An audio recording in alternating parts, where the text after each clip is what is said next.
free to introduce yourself, say hello, tell us which group you're with, you know, where you're from, why you joined this webinar. I know that many of you are very familiar with Our Kids Climate, but I also know that we've got lots of people who are new to this community. So I'm just going to say a few words about who we are. So Our Kids Climate is a global network of climate parent groups that was set up in 2015 by Frida and also Jill Kubit. And it's been growing exponentially since then. It's now bringing together close to 60 groups from all around the world, from across the US, North America, Brazil, Europe, different countries in Africa, through to India, Australia, New Zealand, and many other places that I would have missed. And we are a community that brings together very small grassroots organizations, as well as bigger charities. And if you are running a parent climate group, or if you want support on how to set one up, then you can get in touch with us at hello@ourkidsclimate.org. I think Becky will put that in the chat. And if you're just interested in the issue, then please follow us on social media, and we're hoping to organize other similar webinars in future.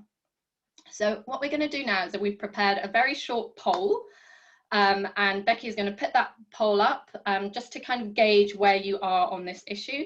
So if you could take a moment to read the poll and respond, that would be great.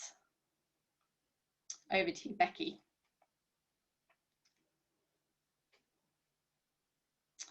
So here it is. I've just launched the poll.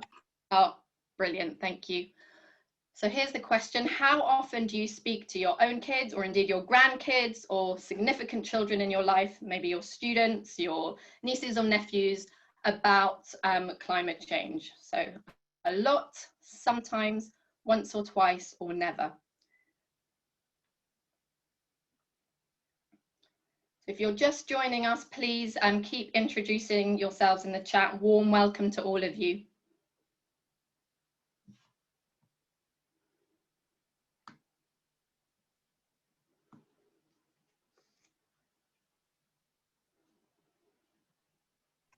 Just to note, if you've joined us on phone, you will not be able to take part in the polling. We've almost had the polling up for a minute, so I'm going to take it down very shortly, and we will see what the results are. And it's great to see people joining from all over, from India, from Israel. Welcome to you all.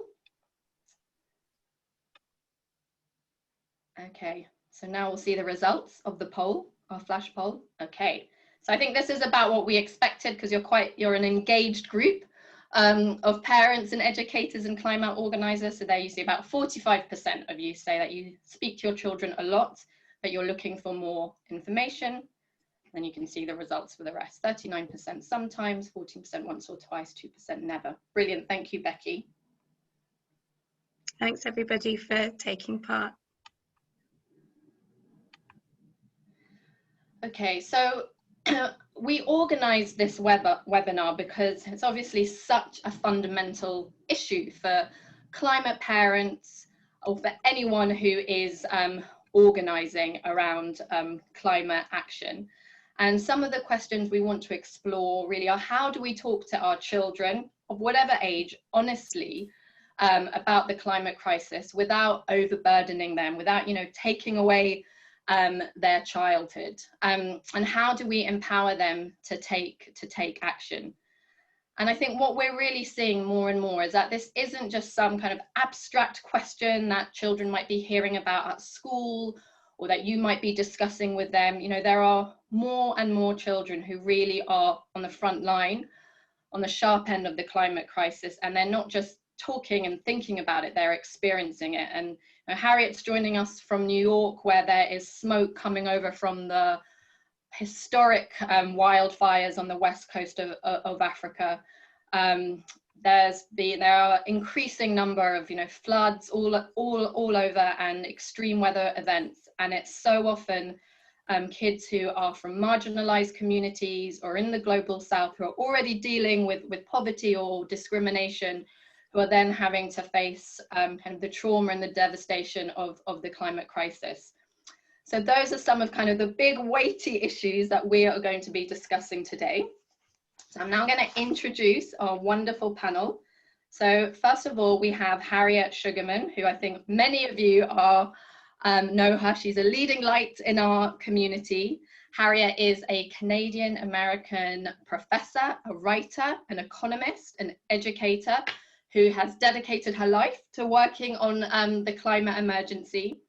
And among many other roles, Harriet is the founder and executive director of ClimateMama. And she's written extensively on the climate crisis. And she's just published this book. Oops, I've got it upside down. I'll put it the right way around. So How to Talk to Your Kids About Climate Change, Turning Angst into Action. And that was published this year by New Society. And I highly recommend that you read it if you haven't already. So thank you so much, Harriet, for joining us. And then we've got Xoli Fuyani, who is joining us from Cape Town in South Africa. And Xoli is an educator and a mentor. She is passionate about educating kids about the climate crisis and working with children and especially teenagers. She has been with a group called the Earthchild project since 2008, where she pioneered a really groundbreaking approach to talking to and engaging children from very, very tough neighborhoods about the environment and about the climate crisis. And when I heard about the project, I was just so inspired, and it's brilliant that you can be here today. Thank you, Xoli. And then we have Herbert, Herbert Murungi, who is joining us from central Uganda. Herbert is a scientist, a social entrepreneur, and a co-founder of the Rural Environmental Sustainability Initiative, RESI, which is a social enterprise which works to provide clean energy, and also it works on the question of climate and environmental literacy in Ugandans and in children. And Herbert is also very passionate about working with kids. He is the co-author of a brilliant storybook that it's been a privilege to be involved with, called James the Steward. And it tells the story of two school kids who experience environmental degradation and the climate crisis in Uganda. Thank you, Herbert. And then finally, last but definitely not least, we have Frida Eklund, who is joining us from Stockholm in Sweden. And Frida is a very experienced climate change communications expert. She's an activist, she's a writer. She is the co-founder of Our Kids Climate, so we wouldn't be here today if it weren't for Frida. She founded it together with Jill Kubit, and she is the executive officer, is that right? Yes, of a very large and active and influential Swedish climate parent network. I think it's fair to say that Frida has spent the last few months working very hard, day and night, on a book that is going to be published later this year. And the book is called How to Talk to Children About Climate Change, a Handbook for Parents. And we think that Harriet and Frida's books are among a handful, or if not the only books that are dedicated specifically to this issue. So welcome to you all. Thank you for joining us. And without further ado, we will go to Harriet for her presentation.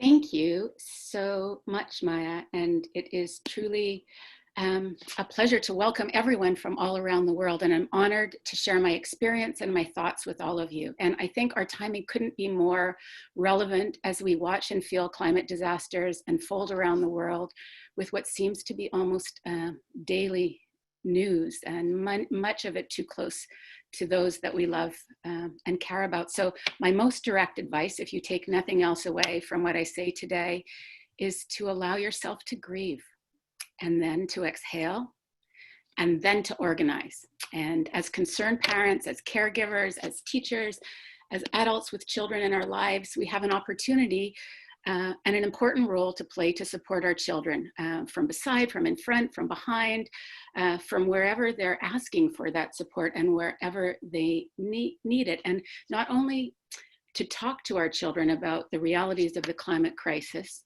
but to help them find a way through, as we have to ourselves, to find this stubborn optimism and a way to action, because that, I think, is what helps us and moves us forward. So as Maya said, in 2009, when we founded ClimateMama, I think it was one of the very few parent organizations that was set up to talk to parents and for parents about the climate crisis. And we're not lonely anymore because there's so many of you out there doing this. And I think not that we were by ourselves, that just as there were many more like Greta Thunberg youth leaders around the world that were raising their voices to talk about the climate crisis, it was the world wasn't listening, but it seems to be now. And as we hear from many of these young voices, I know that many of you as climate mamas and papas are also looking at ways to organize, to come together, and to demand action. So I start my book with this phrase: we will be living our climate crisis for the rest of our lives, and we need to find ways to get comfortable with this very uncomfortable reality. So what I've seen evolved, because Maya asked me that prior, since we started ClimateMama, was a couple distinct paths. One, our planet is showing us, Mother Earth is saying, hey, you know what, things are really bad, and get out of the way or make them better. And another important thing is to see how many of us are coming together. There are many more shoulders, there are many more arms, there are many more hearts that are committed to take action in this parent voice or caregiver voice or teacher voice to be there beside our children. And I think that's critically important. Maya asked me about speaking to older children, because you're going to hear from groups and my fellow panelists about different age kids. So my children are now young adults. And when I started this 12 years ago, they were in grade school, and now they're in university. So time flies, and we know that the IPCC told us in 2018 that we have 12 years to move forward before we pass thresholds there's no coming back from. And let me tell you, 12 years goes like that, and your children are grown. And so with those grown children, some suggestions specifically for them. First of all, recognize that with young adults, they may not be on the same path that you're on in terms of climate activism or knowledge. So as with our younger children, we have to approach them from where they're at. So you have to understand where's their current knowledge base and their perception, and then encourage them and share with them what you're doing. Tell them about this webinar, tell them about what you're reading, what you're seeing, what you're learning about the climate crisis, and then suggest to them perhaps an early act of leadership. Ask them to call their state or their local government to share their concerns on what's happening with climate policy. In elections, we're coming up on a historic election in the United States. Vote for people that have not only a plan, not only are walking the walk, but are taking action. And they can do that for younger children that can't vote. Consider starting a conversation with them about savings and financial planning, right? Maybe some of them are going to work for public institutions. Here in the United States, many teachers, many government officials get a pension fund. Is your child moving into that direction? Talk to them then, where's that invested? Talk to them about divestment. Divestment the world over is making strides, and we can all be part of that, and your grown children can help. Have them, talk to them too. I think it's critically important that the climate crisis is much more than an environmental crisis. Tell them about intersectionality. Tell them about racial injustice. Tell them how, while climate impacts all of us, it doesn't impact us all equally. And we are living that now with the COVID-19 crisis, and it helps us understand this very directly. I'm happy to answer more questions in the Q&A and look forward to our conversation. And I've done my 5 minutes, so Maya, I pass it back to you. Thank you, Harriet, and thank you for sticking to your 5 minutes. So we'll hear more from Harriet later. So now over to Xoli from Cape Town in South Africa. Thank you so much, Maya. It's such an honor and privilege to actually sit on this panel. I'm basically going to start by saying like where I'm from. So I'm based in Cape Town, and our organization is based in 2 local communities. One is Khayelitsha and another one is Lavender Hill. And both of these communities like face a lot of like social issues, things like unemployment, high crime rate. So it's very hard to go to those communities and speak about climate change, you know, because they constantly in survival. And so when I joined ECP, we really needed to be innovative and come up with a very like fun solution, because there was a disconnect, you know, from the kids with nature, because there's nothing really. I mean, it's mostly like informal settlements. And so we came up with this brilliant approach where we actually wanted to really instill love, you know, love for nature. And because we are based in primary schools, so it's between the ages of 6 to 12, we really didn't want to instill a lot of fear on the kids, because I mean, it's scary what's happening in our planet, you know. And so we then looked at a local issue that was impacting the communities, which was waste, you know. And then I spoke to my colleagues. I was like, okay, this is a local issue. How can we come up with appropriate actions, you know? And we then came up with this idea to bring in worm farming into the classrooms, where we introduced the worms as a tool to teach kids about waste management. And then the kids then bring their organic waste from home, they feed the worms make compost, and then we teach them how to grow their own food, you know. And I mean, the change was really like meaningful, because it was giving these kids a time to really reconnect, a time to play and learn and really develop that sense of love, you know, with nature. And once we got that, we were like, okay, now what's next, you know? Because we already like were affected about these climate issues. And then we started like an after school program called Eco Warriors, where we then introduced local, you know, environmental issues affecting both of these communities and the globe. And that was really just like building capacity and knowledge, and building that conservation behavior. And really like, because I mean, a lot of the kids in these communities, they lack knowledge. They don't know, you know, like they don't even watch news because they don't have TV. There's a lot of like barriers.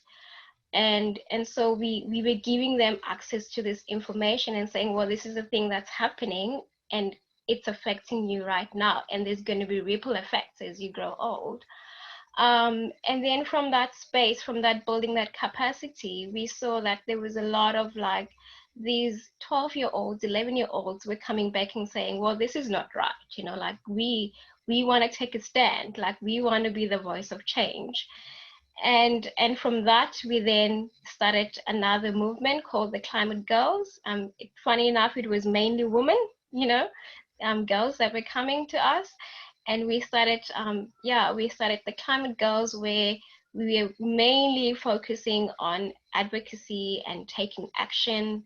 And that's where then we were able to dive deeper, you know, into climate change and talking about climate justice and how to find solutions, but also just like really mainly giving these kids a space to amplify their voices and us supporting them and saying, here, we've got your back.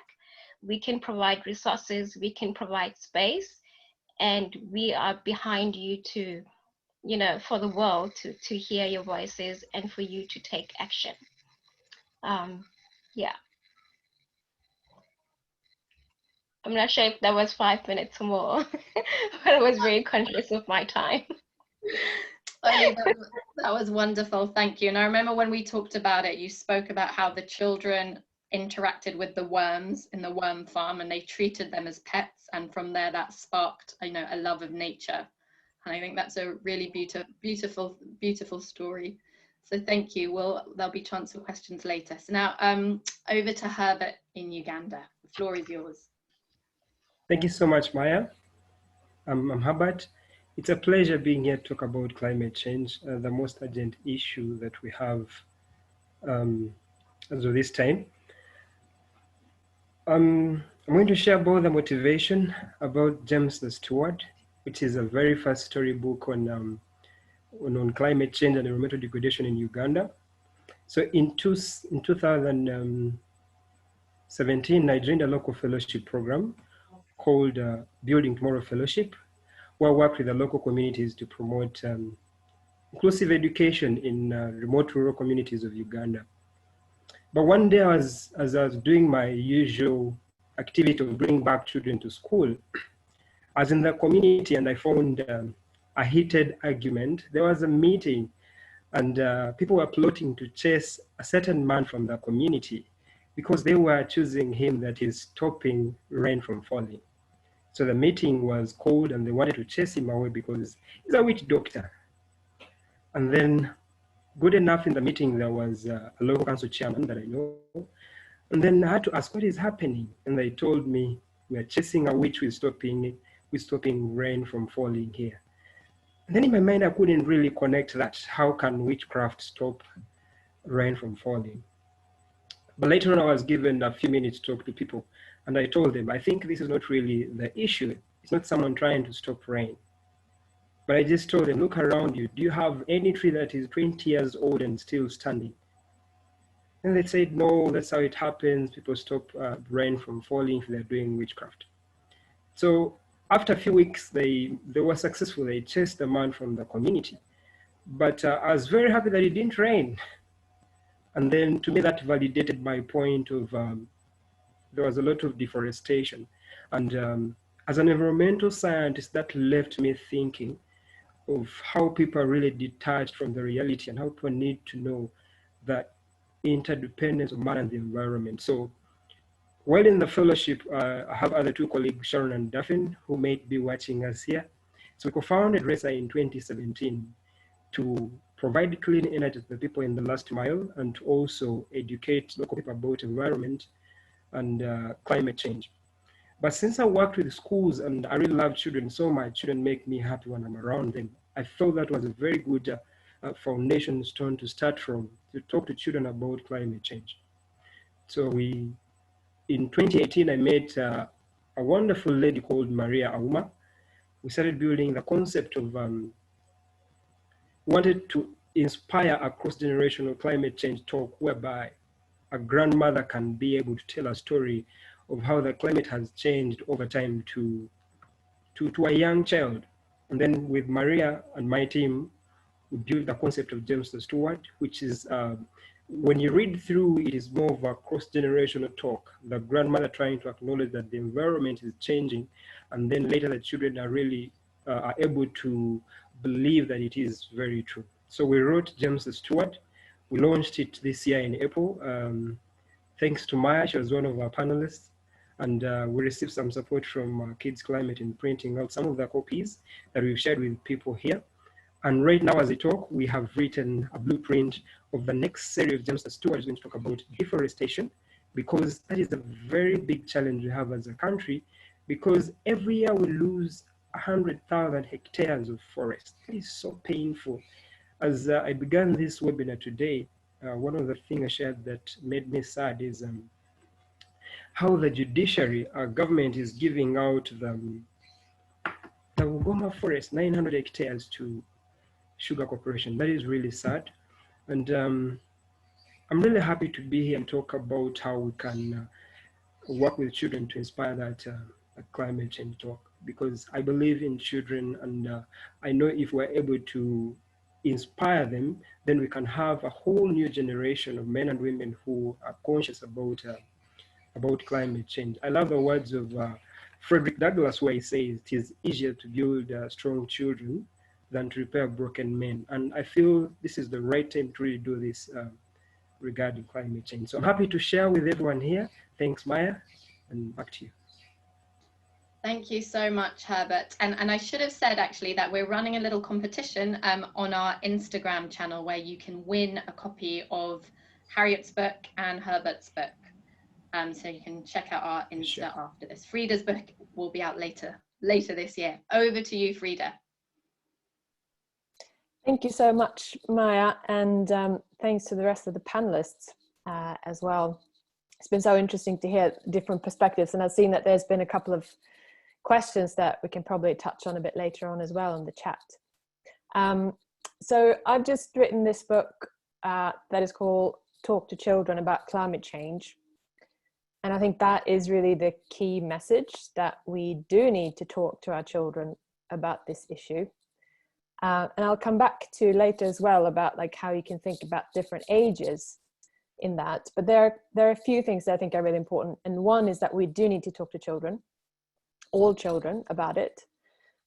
We need to tell the truth about what's going on, because children need to be able to handle the insecurities about climate change. We cannot tell them that everything is going to be okay, because it won't be. We know that there are going to be things happening. So we need to train our children to be prepared and to deal with that. This is an issue that we won't solve tomorrow. So telling the truth is the first thing that's relevant to all children. The second thing I wanted to touch on is emotional response. So we know that the more you learn about climate change, there's also a connection there with anxiety. So the more you learn about the state of the world, the more anxious you can become. So acknowledging emotions is really key, like that response. So telling the truth and then handling and helping children deal with the emotional responses that they might have to climate change. And then the third thing is connecting to action. So telling the truth, and like Harriet was saying as well, allowing yourself to feel different emotions. A lot of those can be grief or anger or frustration, anger at the parental generation, about that we haven't solved this issue for our children, but really sort of turning those emotions into some sort of action. And I think that is key for all children.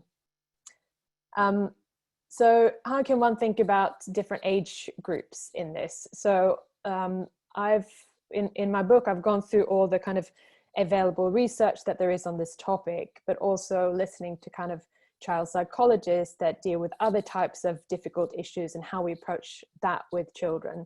And of course, a lot of science and research on this topic.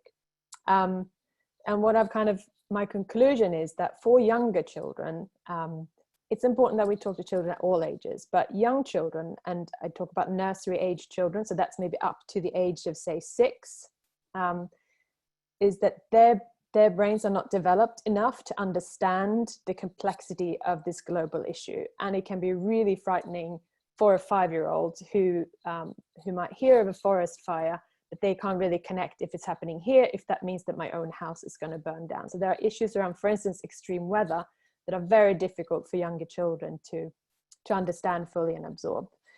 So for younger children, I think the most important thing is exactly what Xoli was saying, which is connecting with nature. So being out in nature, we know that there's a strong connection between children who experience nature and then they take action. There's a connection between being environmentally friendly and having spent time in nature. And that's all sorts of nature. It could be, it could be your garden, it could be parks, it could be wild nature, but like the connection with nature is crucial, because that also allows us to understand the web of life and how we are all a part of that life. So for younger children, the most important thing is just understanding nature, being curious, explaining the connections in nature. For school children, then I think we can start introducing the concepts, and we can do that around a very simple kind of frame, which is about the problem. What is the problem? What caused it? What effects are we seeing on the world today? Talking about the solutions, because we know what they are and they exist.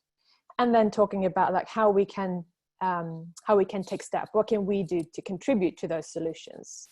So that kind of framing of problem, what the effects are and the solutions, and then turning that into action you can do that in an age appropriate way with quite young children, as young as say about 7, because they can understand that. And the other thing about sort of younger, say 7, 8, 9-year-olds, is that they're really curious, right, about society and how things work. So you can talk about pretty complex issues. You can talk about the planet and how it has a fever, how there's kind of like, a blanket around the earth that makes it warmer and what that leads to. So there are ways of talking about sort of school-aged children about this issue. But the main thing is turning it into action. And one of the things we know, so in Sweden, 7 out of 10 children are really worried about climate change. And of course, the more you know about the issue, the more anxiety can be created. So one of the key things to do is really focus on the solutions, focus on positive news and positive trends and action. And that could be all sorts of different action. It could be individual action, but I think it's really focusing on sort of collective action. So plugging children into feeling that they have a voice, they can contribute to the solution, use their voice, take part. They can't take part in sort of elections and democratic structures, but there are loads of ways of plugging children in that can make them feel empowered and that they have a voice. And then I saw in the chat as well, I just want to touch briefly on hopelessness. I've seen that there's been studies done in Sweden about that a lot of children don't feel like they have a future. And that's a difficult sort of concept to grasp and deal with when you're a parent, of course. But one of the things that, for instance, there's a writer called Johanna Macy talks about is like, how can we create active hope? Because we need that. We need courage and we need active hope, and we need to create that. And that is also about kind of seeing what's happening, seeing the truth and acknowledging the truth of the situation. It's identifying what the vision is. Where do we want to get to? And that is a really good exercise to do with children.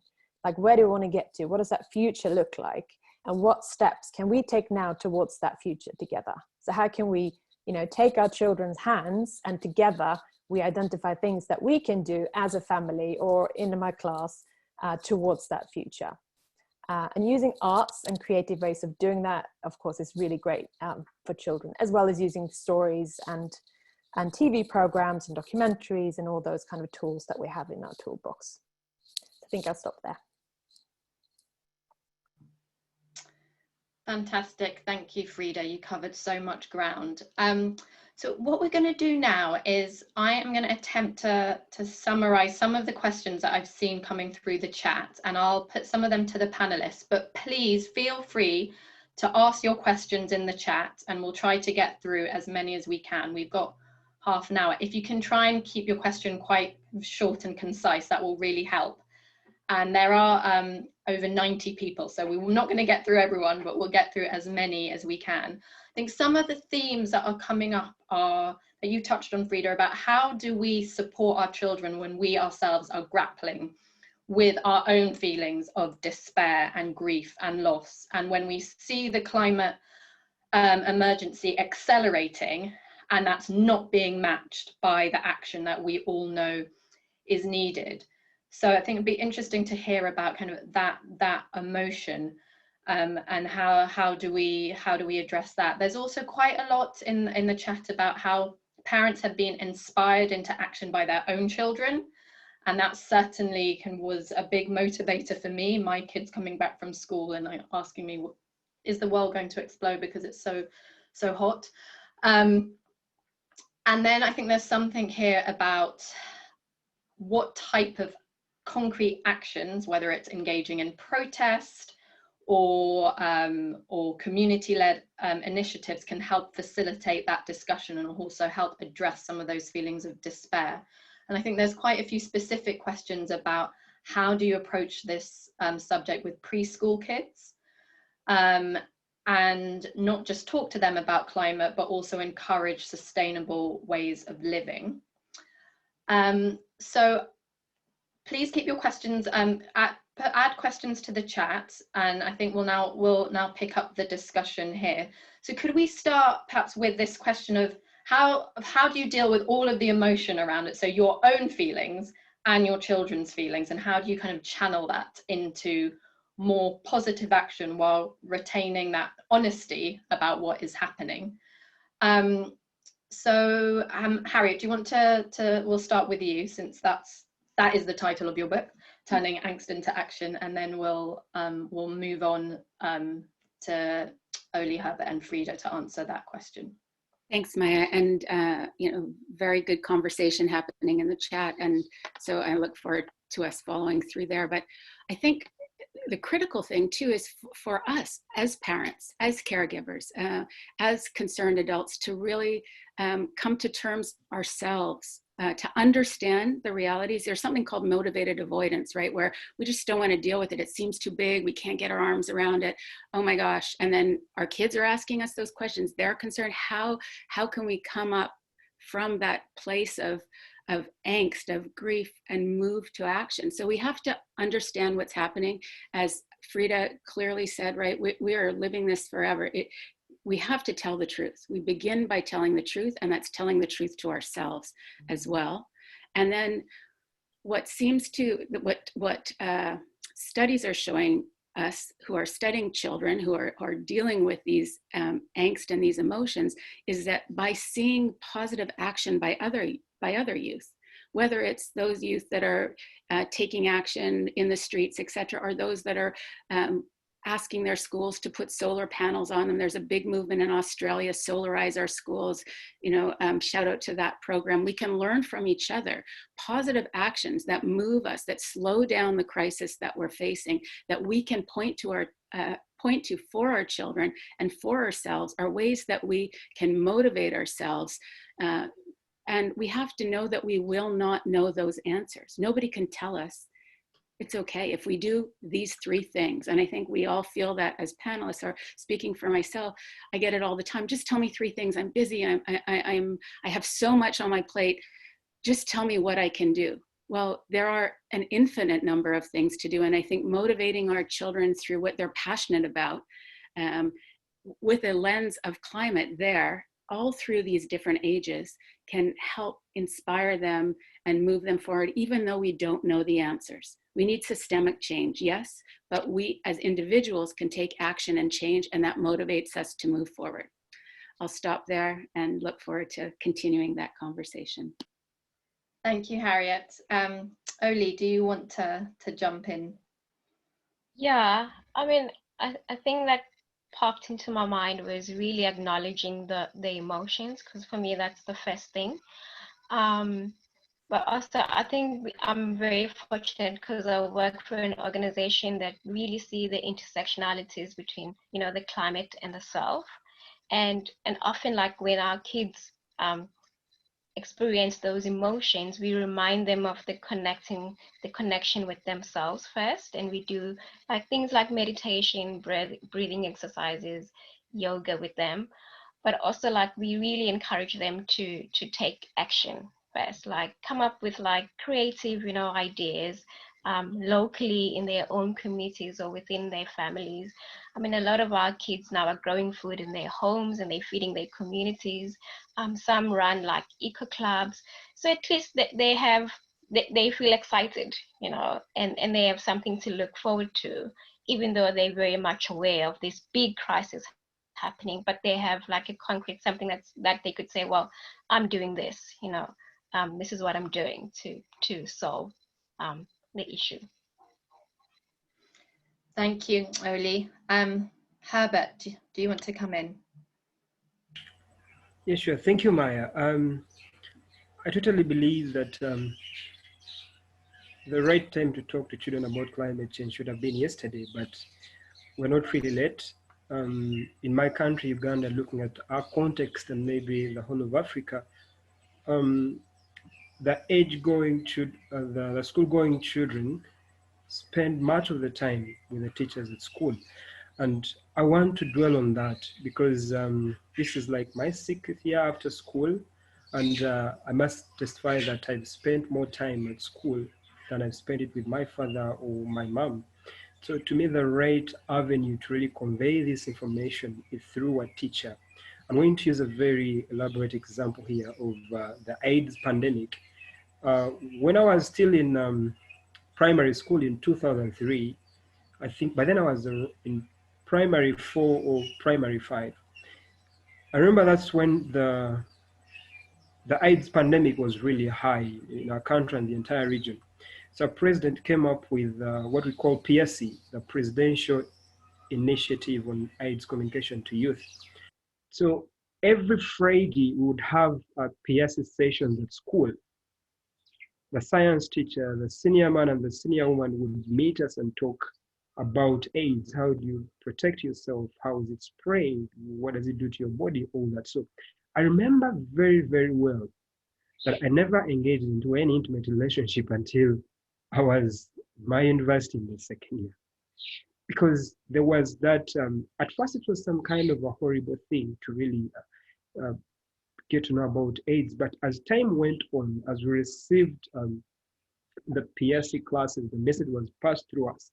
To us, I believe that it really inspired us to have a transformed mind. So I believe there's a need to have a concrete structure put into the curriculum on how to talk about climate change. Because maybe the parents in the Western world, that you guys really have the time to talk to your children, but to us, a child is more close to a teacher. A child is more close to a fellow child at school. And this message can be passed on very well from schools. I'm not taking away the fact that there's some parents, most of those who have gone to school, they can talk to the children, but to us, I think it's really more about through schools and then like peer to peer. Thanks, Herbert. There's been quite a lot of questions actually about the role of schools and engaging schools and nurseries. Frida, do you want to come in? I'll just say something really briefly, because you talked about the emotions and how we can deal with that. And I think that is really key as grown up, that we do take the time to read up on the issue ourselves and really understand where we're at, the seriousness of the situation, and then allow ourselves to feel the feelings that we have connected to that, but not with our children. So I think that is really key, that the feelings that we might feel that are hopelessness or grief, or could be other kind of really strong feelings, is quite important that we deal with and talk to other adults about that. Because there is a real risk of transferring that in conversations with our children. And for me, I think it's really important that when we have conversations about a very difficult issue with children, if you're a parent, you want to make sure that you are the safe channel and there's a space for children to express their feelings. So if we sort of take over that conversation by talking about how distraught we are that the world is going to end, that is not very helpful, because children can feel there's no space for my emotions in this. So dealing with our emotions first before we have conversations with our children is key, so that we can hold their emotions and support them and find ways forward. And of course, that also means that we have to keep an eye on, are there positive stories out there? Are there positive signs? Are there activism out there that I can point to? Are there children taking action on issues? Are there adults doing, important things? So having like 3 of those things up our sleeves that we can help direct our children's emotions to is really good as well in that. And then of course, like finding ways to act together is a really good outlet for those kinds of emotion, and making sure that we don't get stuck in. There are some emotions that are not very helpful, like apathy is one of those. It is easy, and a lot of these emotions are best remedied with actions, but there are some that you can get stuck in for a long time that can sort of stop you from being as active as you can. So like working to kind of identify those feelings are important for grown-ups as well, I think. Thank you, Frida. Thank you. I'm going to read a couple of questions directly from the chat. So we have a question from Ram Kumar. Sorry if I've pronounced it incorrectly. He is a student from India.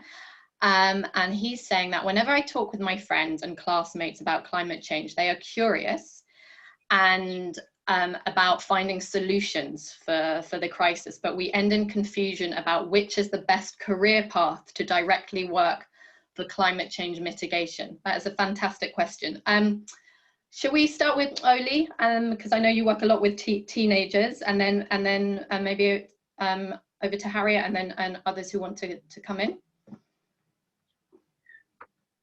Yeah, I mean, I get that question a lot, from my teenagers.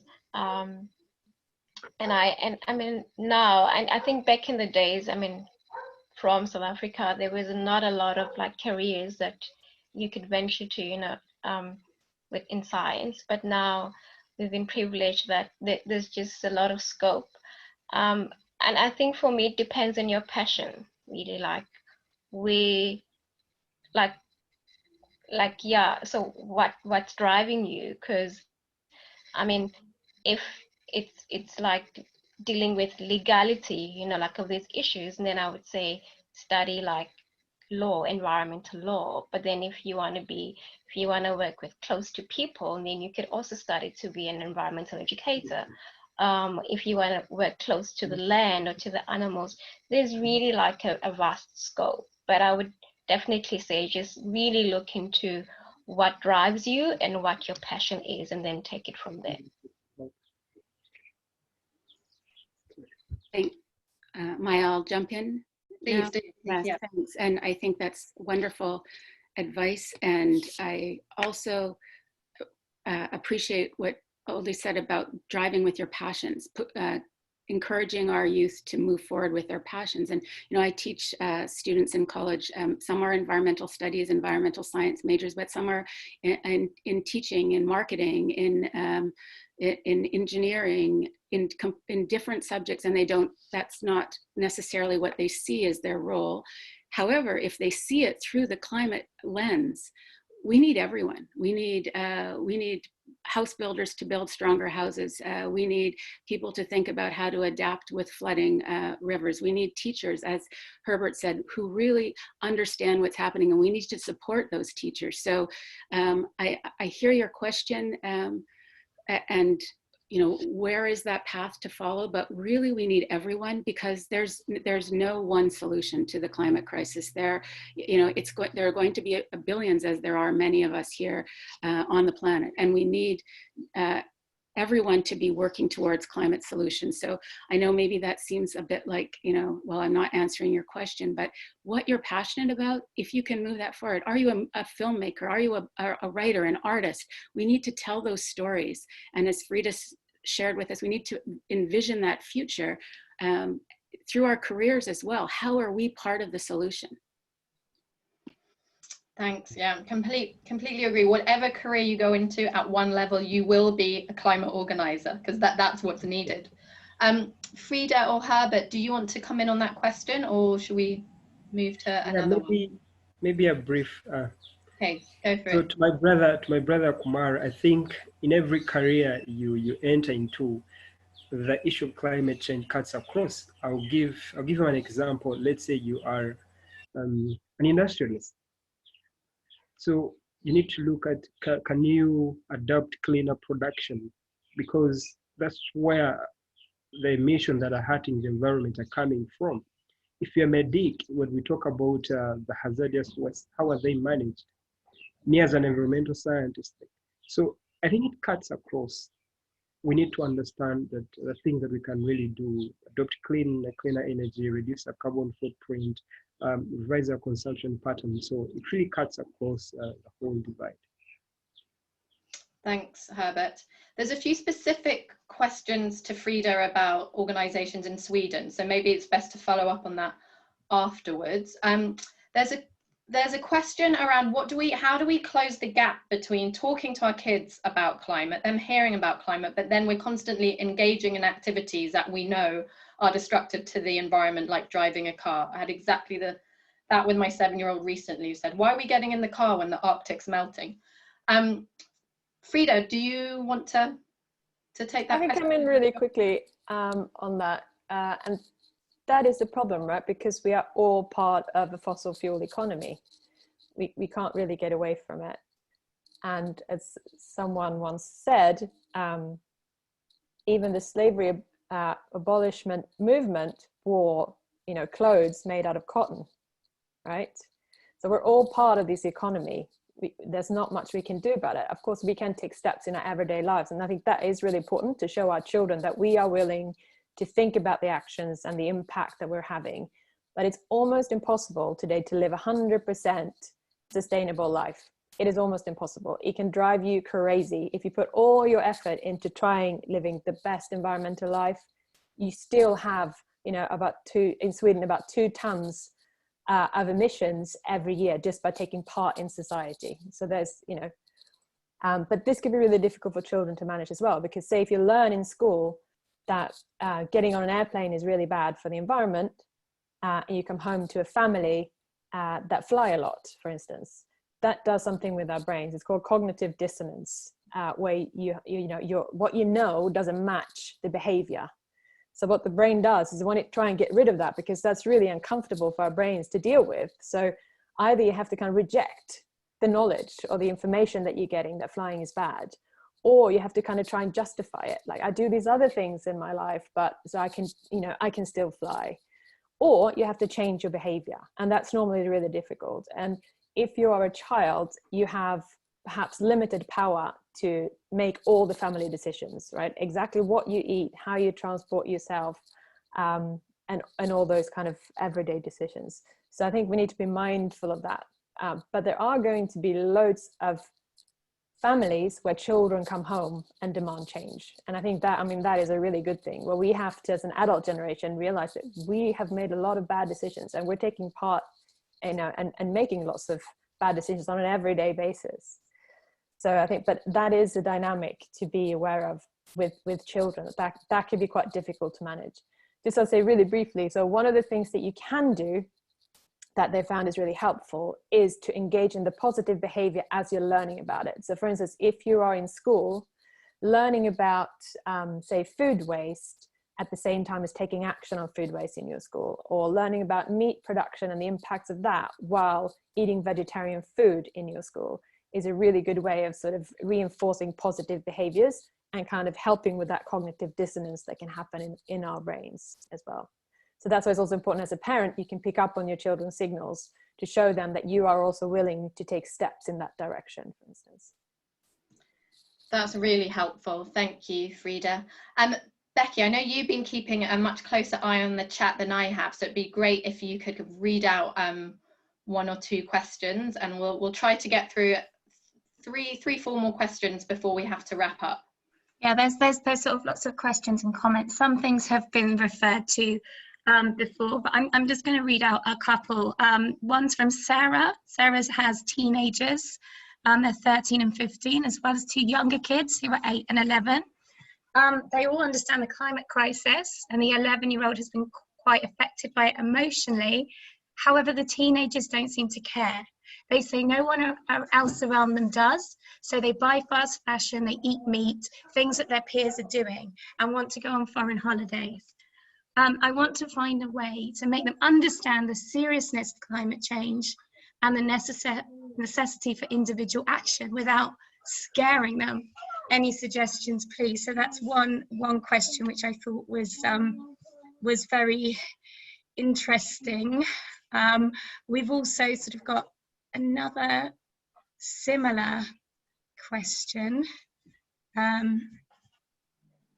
me just. So this is from Emma. So this is a slightly older, well, not teenager yet, almost teenager. Says, I've been arrested for XR. My son is frightened for me and for his future. He's 12 and he's nervous of protests now. Nobody at his school seems to talk about the environment. How do you suggest I help him? So that's sort of a different experience then. There, we've also got questions as well about forest kindergartens, school gardens, nature-based playgrounds. Kate also touches on this. She says, can any panelists advise specifically on the benefits or pitfalls of trying to engage schools and nurseries in helping young children get to grips with this? So I'll stop there because that's probably enough to chew over. Thanks, Becky.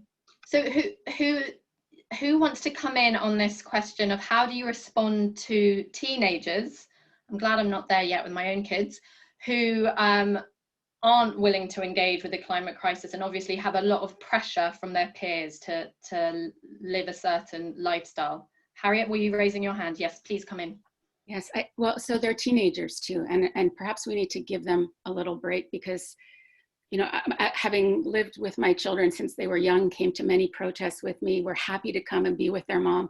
As they became teenagers, I think they got more embarrassed by their mother, I have to say. And I think in some ways that is being a teenager. And as they've grown older, I see they appreciate all they learned. And so you're showing them through your actions, whatever it is that you do.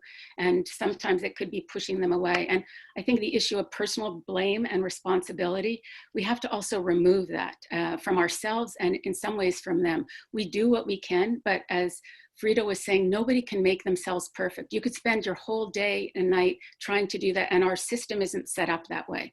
So we can do what we can make lifestyle changes, we can encourage them to do that, and then we have to demand that systemic change, that other change.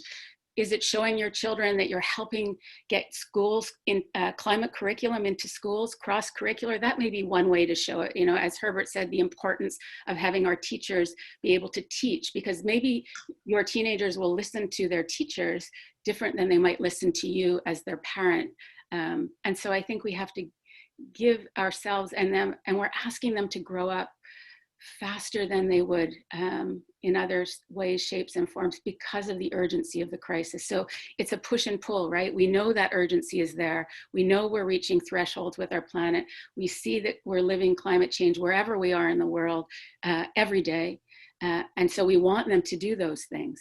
But if your child stops eating meat or eats it for a while, is it going to change that everything in the world? You might need to just, for that moment, not push them and show them another way around how your family is taking action, how you're supporting solar going on your schools, how you're supporting that march that's coming up in front of your parliament, all of those types of things. So there isn't, I don't think, one direct answer for all of these things, but anyways, I've said enough. Maya, let someone else jump. I can come in, Maya.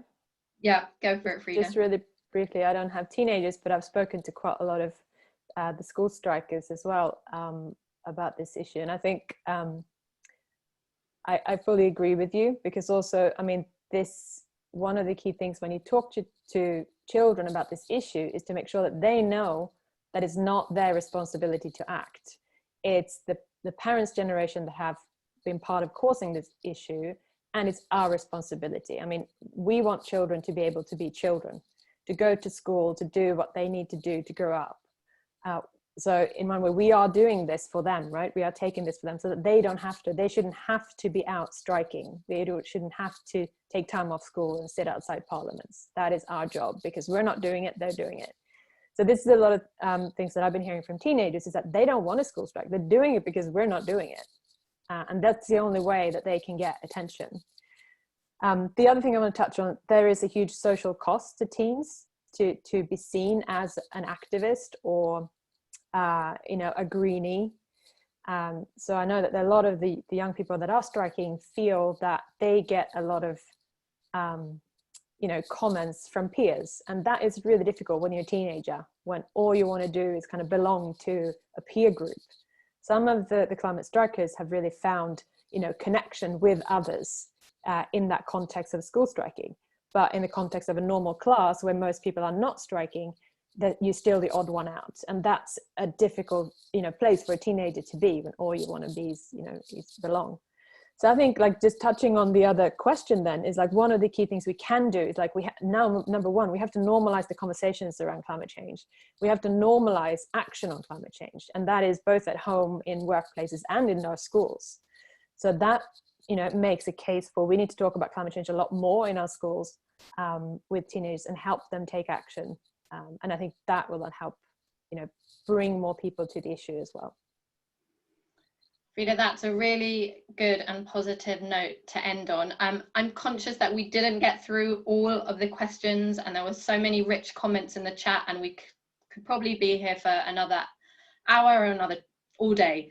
But I want to say thank you so much to all of you for joining.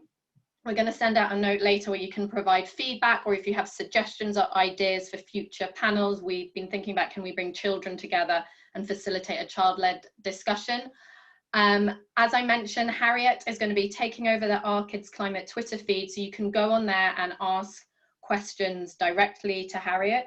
And we're also running the competition. And I just want to say a huge thank you to all of our panelists, who are very busy people and have taken time out to share their pearls of wisdom and their inspiration with us today.